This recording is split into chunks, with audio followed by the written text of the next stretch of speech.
Don't miss all the action this Saturday. See your favorite Rampage Championship Wrestling stars and meet Cowboy Bob Orton. Tickets still available. Go to OakleyLindsayCenter.com and catch the RCW stars this Thursday as they go on KHQA's Tri-States this morning.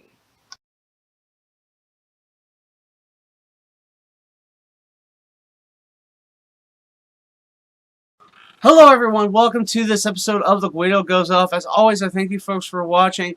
I do hope that you enjoy at least a good portion of Extreme Rules, and yes, we will be doing a recap show after the show, so stay tuned for that. But we're going to talk a little bit of stuff that's been going on the last few days. Starting with one of the big questions that has been surrounding WWE as of late is whether or not Daniel Bryan is going to re-sign with the company.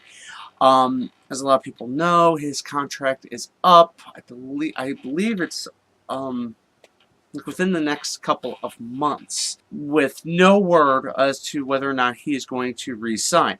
As we know, WWE seems to have been booking a lot of matches in which the fans have wanted to see, with dream opponents such as AJ Styles, Shinsuke Nakamura, of course, the reuniting of Team Hell No, and a feud with The Miz, which could be longer if he decides to re-sign. Well, in a recent interview, Bryan did say that even though he's not been listened to creatively, feels he's been hamstrung, it is more than likely that he will re-sign with the company for one major reason: his wife.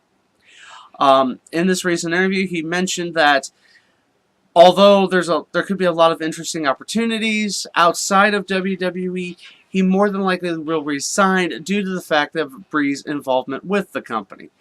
I mean, don't get me wrong, Bryan has been pretty his usage has been iffy ever since his return. I mean, I can understand with them treating him with kid gloves as far as his, making sure he doesn't get injured again, as has been the history. But again, as he's being used more and more, there could be bigger things down the road, and more than likely these will definitely happen if he resigns. But his wife being at least the major reason does make sense, and as soon as it happens, everybody will start celebrating that. Woo! Yay! Woo! Because I want to see him in a long-term feud with The Miz, and as it's probably more than likely going to happen at SummerSlam. I know here it just seems like I'm kind of spoiling Extreme Rules for everybody, but again, look for the feud between Daniel Bryan and The Miz to start up after Extreme Rules, leading into SummerSlam. And of course, if he re-signs, it could go longer. So again, Bryan giving word, more than likely he will re-sign with the company, and for a very good reason, as his wife is also involved with the company. So it does make sense, and hopefully with him re-signing, he will get more involved, get into more storylines. He's a great wrestler. People want to see him. Everybody wins. Okay, another big interesting, okay, I don't know if it's big, but it is certainly interesting, and that is the fact that WWE has not mentioned its Universal Champion, Brock Lesnar. As we know, last week, Brock Lesnar got into the Octagon after he was called out by the newly crowned UFC Heavyweight Champion, Daniel Cormier, who had just before beaten Stipe Miocic, I hope I'm pronouncing that right, at UFC 226 to become the UFC Heavyweight Champion. He's also the current UFC Light Heavyweight Champion. It's only the second person in history to hold two belts in UFC, the first being Conor McGregor. And with this, you would think WWE would capitalize on it, but they have not. And the reason why they have not, they did not want to take the emphasis off of Extreme Rules because, simply put, Brock's not going to be there. Probably not been in a lot of places. I mean, I'm sure you've all seen the memes about his birthday that he didn't show up because he wasn't paid. Which, of course, has led to speculation as to when Lesnar's going to fight Cormier, and whether or not he's returning to WWE. Well, as it's well known, Lesnar does have one match left on his WWE contract. And as it won't be until January that his suspension is up from the United States Anti-Doping Agency, because he was a naughty boy,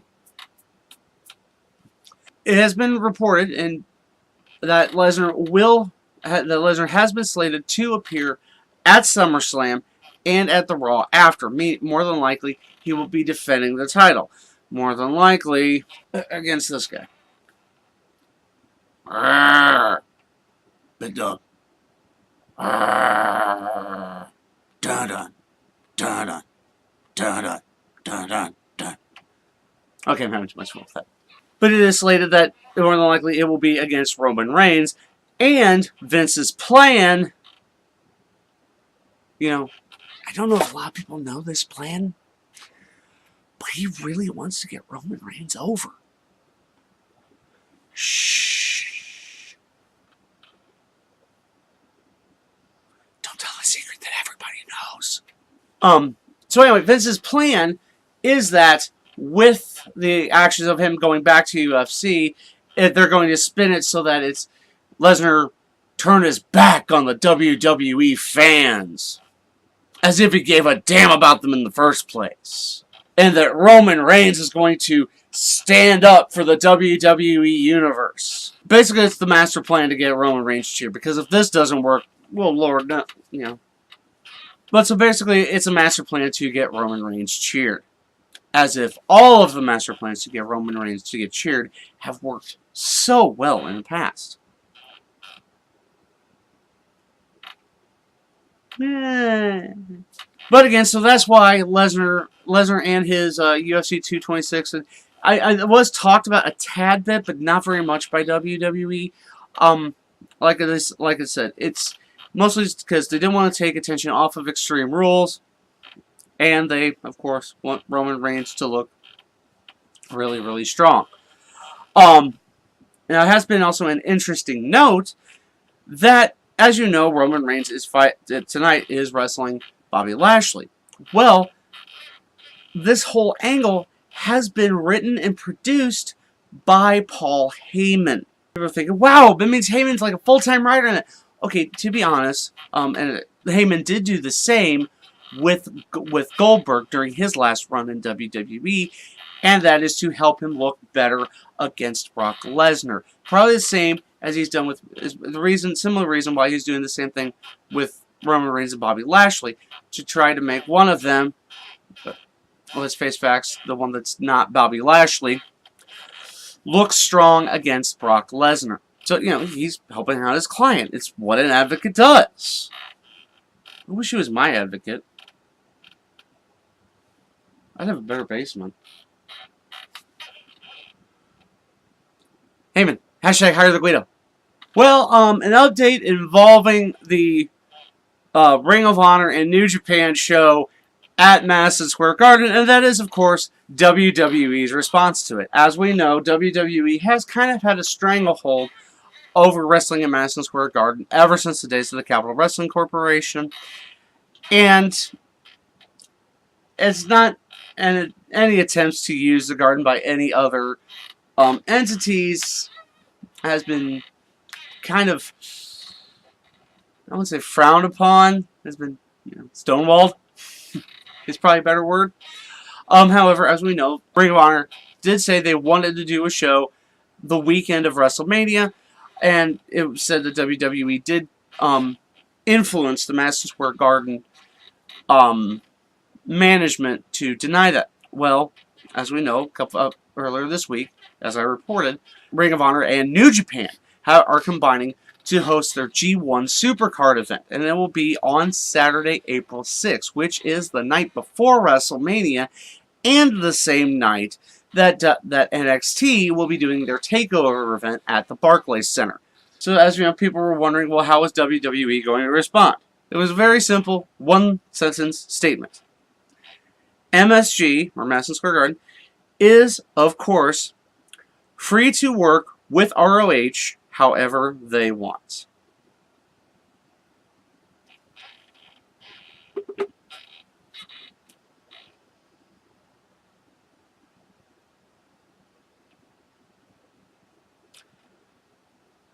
Basically, they're just saying, whatever. Like it matters. Do I think they're panicking backstage? Or do I think there's panic and there's fire in the streets? The end is nigh stuff going on. No, of course not. WWE is the largest wrestling company in North America and is pretty much the most well known throughout the world. As we know, they just made a shit ton of money over domestic broadcasting rights. So, do they feel that Ring of Honor is a threat? Probably not. Do they feel New Japan is a threat? Probably not. But it is a wake-up call. As we know, WWE, at least as far as the fans have been concerned, has not been performing very well. As was reported, Monday's Raw was the lowest rated, as far as the Nielsen ratings, in the history of the show, with a 1.7. So you have that one wake-up call. And now you have this, where the arena where WWE basically built their reputation is now taking on other wrestling. I believe they said there was a AAA show in September, and now you have this show in April. And not to mention, Ring of Honor is gaining ground as the #2 promotion in North America. And New Japan now, of course, announcing that they're going to have addition of 2 more shows in the fall. 4 shows total taking place in North America. WWE is getting what it does not want: legitimate competition. And ROH is, this isn't the days of Rob Feinstein. This is Sinclair Broadcasting owning it. The city that owns multiple television stations all over the country, and is actually has the money and has money to invest, and as we see now, is starting to invest heavily in this wrestling company, Ring of Honor. And as we know, as I said before, New Japan starting to gain ground. And Impact, it's getting there. It's going to take a little time because you have to rebuild all the damage Dixie did over the multitude of years. But like I've been saying, it's a great time to be a wrestling fan because there is a lot of wrestling out there. And you're able to pick and choose. WWE is not the only game in town anymore. As I've said before, they may be the biggest game in town, but they're not the only game in town. And this is exciting, because with competition, companies have to get better. They have to enhance their product and make it more marketable and palatable to the masses. And so, as we had 20 years ago, over 20 years ago, with WCW nipping at the heels, ECW becoming more mainstream, WWE had to change their product. And so maybe WWE will make changes that will bring more fans in. I know you're trying to bring in casual fans and, of course, maintain your hardcore base. But like I said, you have these companies that have great wrestling and are luring in fans upon fans upon fans to the point where they're having to turn away thousands of them. Well, now they're going to attempt to put 15,000 in Madison Square Garden. Clinton pretty much showed that there is a market for these companies. Selling out 10,000 seats in a half hour. And they expect that with 15,000, they will be sold out in 2 days. I believe it can happen. And if it does happen, it needs to be a serious wake-up call to all the folks at WWE HQ. You've got to give people what they want. And I'm not dead sure that their plan to hire away some of the biggest names on the indie circuit would work. Because ROH improvement. Yeah, you can go ahead, hire away everybody. We can make more stars. New Japan is basically saying, hire away all you want. We can make new stars. You've got wrestlers who are saying, I don't want to go to WWE. I don't need to go to WWE. I can make good money elsewhere. It all depends upon how hard I want to work, how hard I want to promote myself. I mean, it's like this show. I'm working harder to promote it, and now it's succeeding. You know, it's getting better. I still have the few but faithful. I mean, and I thank you guys very much. You know, from a guy who thought I wouldn't get like 5 subscribers to having, now I have 77. You guys are the best. Because you're like, hey, we like what you do, and we want to see more of it. Give us more. And that's what's happening with a lot of these professional wrestling organizations, with Ring of Honor, with Impact, with New Japan, you know, with Indies, you know, now stretching out. I mean, it is, like I said, a great time to be a wrestling fan, because you now have more choices. You are not beholden to WWE. You know, you have the ability to watch as much wrestling or as little wrestling as you want. If you even don't want to watch WWE, you have every opportunity. You know, there's other stuff out there that will entertain you. And above all else, that's what it is. We want to be entertained. We don't want a chippy commentary team. We don't want someone's golden boy shoved down our throats. Because in the end, wrestling fans are the paying customers, and they decide whether a business succeeds or fails. It's called free market. If you give the people what they want, they will show up. They will pay their hard-earned money. They will buy its tickets. They will buy your streaming service if you have it. They will buy your merchandise. And if everybody gets better, then everyone wins. I've been saying, to be honest, this needs to happen. This show at Madison Square Garden, they've got those 15,000 seats that they're planning. They need to fill this. They need to be able to turn people away. It's huge for the wrestling industry if this succeeds, and I do hope it succeeds. All In is the template, but now you have companies risking it all. And in the end, how did Vince get to where he is now? By risking it all. How big a risk was the original WrestleMania?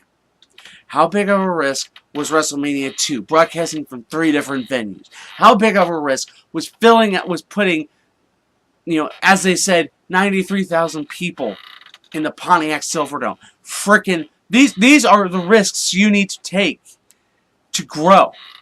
And I'm glad these companies are taking these risks, because in the end, we all win. Well, that's going to do it for this episode of The Guido Goes Off. Again, I thank you folks for watching. So, what did you think of the topics I covered in this episode? As always, feel free to drop a line in the comment section below, and you can always talk to me via my social media. And of course, if you haven't yet, go to the Facebook page, give us a like. And, as always, please like these videos, share them with everyone you know, and if you have yet to subscribe, please do so. Join the few but faithful, which are growing. So, until next time, well, which will be after Extreme Rules, I'm the Guido, and I think we're done here.